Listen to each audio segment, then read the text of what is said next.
आपका ध्यान है ना मेरी तरफ, कॉन्सेंट्रेट, वेरी गुड। एक माँ अपने बच्चे को दूध पिलाती है और माँ को अच्छी तरह से पता है कि जब मैंने इसको अच्छी तरह से दूध पिला दिया, अब ये 3-4 घंटे इसको जागना नहीं है रात में, he will sleep peacefully. Mother knows he is not going to get up, वो नहीं उठेगा क्योंकि उसका पेट भरा हुआ है।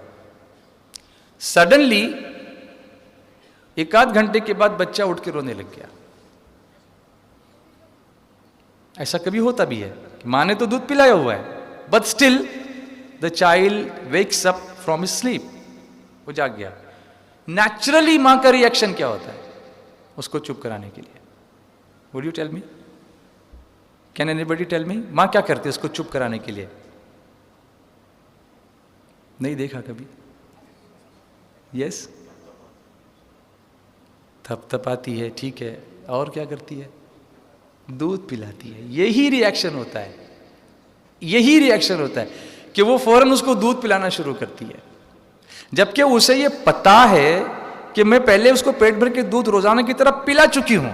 फिर ये रिएक्शन क्यों कि बच्चे को चुप कराना, दूध पिलाओ, ये है दूध पिलाओ।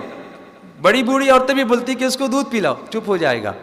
बच्चे को भूख नहीं है, बट एक नेचुरल रिएक्शन है कि रोने लगा, दूध पिलाओ। अब इससे बच्चे की आदत बनती, कंडीशनिंग, कि मैं जब रोऊंगा दूध मिलेगा। ये सबकॉन्शियस में कहीं उसके बैठने लगता है कि जब मैं रोऊंगा दूध मिलेगा। तो अब कोई चीज डिमांड करने के लिए वो रोना शुरू करता है। This is how it develops. ये साइकोलॉजिकली पूरी स्टडीज में आपके सामने रख रहा हूं कि this is how it develops. लेकिन जो पढ़ी लिखी, मैं ये नहीं कर रहा हूं कि बाकी पढ़ी लिखी नहीं है, लेकिन जो इस चीज से अवेयर माएँ हैं वो जानती हैं कि इस वक्त ये दूध के लिए नहीं रो रहा है, तो she tries to find out the other reasons for that. कहीं कान में दर्द तो नहीं, कहीं पेट चढ़ा हुआ तो नहीं, कहीं नाक बंद तो नहीं, कहीं सर्दी तो नहीं। वो माँ चाहिए जो इसके रीजंस को ढूंढे। कहीं बाहर से आ करके जिद कर रहा है तो उसको चॉकलेट दे के, कभी उसको कुछ खिलौना दे के चुप कराने की बजाय ये देखिए जिद का सोर्स क्या है, इस जिद का सोर्स क्या, ये सीखा कहाँ से इसने, इसको सोबत कौन सी मिली, ये तकलीफ इसने क्यों मुझको दे रहा है आकर के। ये कैच देम यंग बोलते हैं ना, जिसको root nip in the bud, the habit is to be nipped in the bud. फिर वो एक्सप्लोड होने के बाद आप फायर ब्रिगेड लेके आओगे तो नहीं होगा। इसके लिए इस्लामिक तरबियत बहुत जरूरी है। इसके लिए इस्लामिक तरबियत, बच्चे को तरबियत देते वक्त एक साइकोलॉजिकली आपको मैंने बात बताई। तीसरी चीज, we need to educate them. Now education, हमने सोचा कि school is all about education, school में डाल दीजिए एजुकेशन हो जाएगा। Education is reading English, writing English, speaking English, learning science, learning mathematics, education, that's it. Education, वो बहुत एजुकेटेड है। क्यों? एमबीबीएस किया हुआ है, प्रोफेसर है, लेक्चरर है, इसलिए एजुकेटेड है। लेकिन फिर गाली भी देता है तो कोई ये कहेगा कि जाहिल है, तो कहेंगे यार प्रोफेसर है फिर जाहिल कैसे? तो लोग कहेंगे प्रोफेसर है लेकिन जाहिल है, एजुकेटेड नहीं है, पढ़ा लिखा है लेकिन एजुकेटेड नहीं है। तो फिर एजुकेशन क्या है? फिर एजुकेशन क्या है? एक एग्जाम्पल और बच्चे का देता हूँ। माएँ भी यहाँ पर बैठी हैं, वो रोज़ इस चीज़ को ऑब्जर्व करती होंगी कि कैसे ये होता है। माँ रोटी बना रही है, गैस जल रहा है। बच्चे इन चीज़ों की तरफ बहुत जल्दी अट्रैक्ट होते हैं। समथिंग फ्लैशी, रेड, बच्चे जल्दी अट्रैक्ट होते हैं। तो बच्चा हाथ बढ़ाएगा उस बर्नर की तरफ, यू गेट मी? बच्चा हाथ बढ़ाएगा बर्नर की तरफ। मां कहेगी नहीं बेटा वो हा है। कभी आवाज आपने सुनी होगी मां के पास किचन में, बेटा वो हा है। लेकिन बच्चा कहां सुनता है, वो तो फिर झपटेगा उस पर, नहीं बेटा उसको हाथ नहीं लगाते, चटका लगेगा, वो हा है, you will get burn, you will burn your hand. नहीं सुनता है। लेकिन माँ गार्ड करती रहती है, सेफ गार्ड करती है, ध्यान रखती है कि नहीं कभी बच्चा मेरा जल न जाए, अलर्ट रहती है। लेकिन किसी दिन ऐसा हो गया कि माँ का ध्यान कहीं था, इसने हाथ डाल दिया। अब जो साउंड सिस्टम शुरू, इसका चिल्लाना। माँ दौड़ती हुई आई और 2-4 थप्पड़ भी लगाए उसको कि क्यों उसके अंदर हाथ डाला, फिर उस पर फूंक भी मारी, फिर बर्नॉल भी लगाया, पानी डाला, ये किया वो किया वो किया। उसके बाद कुछ दिनों के बाद उसका हाथ जब ठीक हुआ तो फिर माँ कहती है, देखा कैसा जला था तू, डाल डाल इसमें हाथ डाल। तो बेटा कहता है, हाँ पहले माँ ने कहा था कि बेटा वो क्या है, वो हाँ है। अब ये बोलता है कि अम्मी वो क्या है, हाँ है। कहां से सीखा? वो चटका। कहां से सीखा? वो चटका। तो अब this is education. Education, change in behaviour. Education is what is education? Change in behaviour. It's not just learning and mugging up. याद करना is not education, change yourself.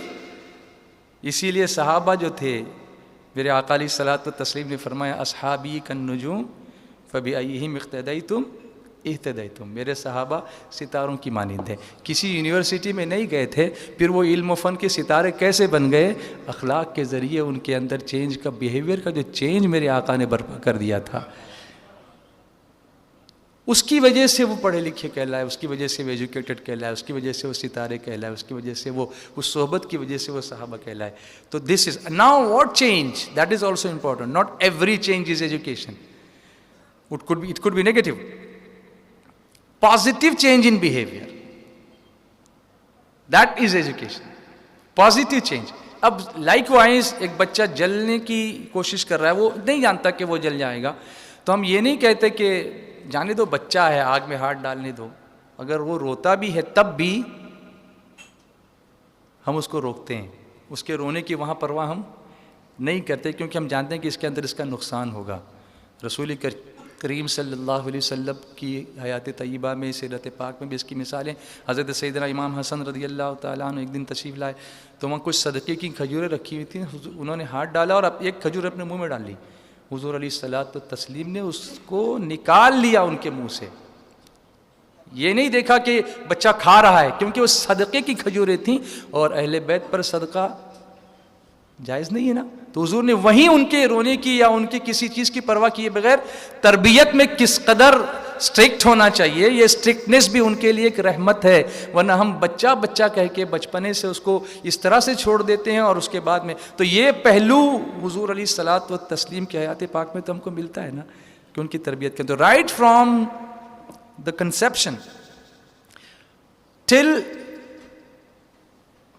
The birth and then proceed further, ये पूरे sections हैं और हर मौके पर माँ बाप की जिम्मेदारी अलग होती है।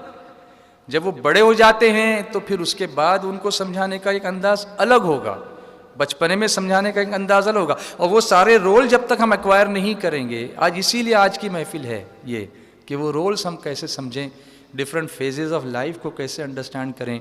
उस वक्त हमारी जो रोल्स डिफ़र होने वाले हैं, उन डिफरेंट रोल्स को हम किस तरीके से एग्जीक्यूट करें, उसको समझने की पहली कड़ी ये आज की नशिस्त है। मैं नहीं कहता कि आज की नशिश में we will come to the conclusion, this is not the conclusion, this is just a beginning, and इंशाअल्लाह will keep doing it time and again इंशाअल्लाह, विद योर सपोर्ट इंशाअल्लाह। आप लोग सपोर्ट करेंगे ना इंशाअल्लाह। तो सुन्नी दावत इस्लामी ने एक कदम, एक नया, एक पॉजिटिव कदम उठाया है इन चीज़ों को समझने का और समझाने का, क्योंकि जो टारगेट ऑडियंस है, अगर उसी के साथ ये बात की जाए तो वो इफ़ेक्टिव हो सकती है। जनरल ऑडियंस में तो सारे लोग होते हैं और सबके लिए जनरल टॉपिक्स तो हैं, लेकिन ये स्पेसिफिक टॉपिक्स लेकर के, इसीलिए मेडिकल के फील्ड के टॉपिक्स अलग लिए जा रहे हैं, ये बिहेवियर के फील्ड के टॉपिक अलग लिए जा रहे हैं, रिस्पॉन्सिबिलिटीज़ के।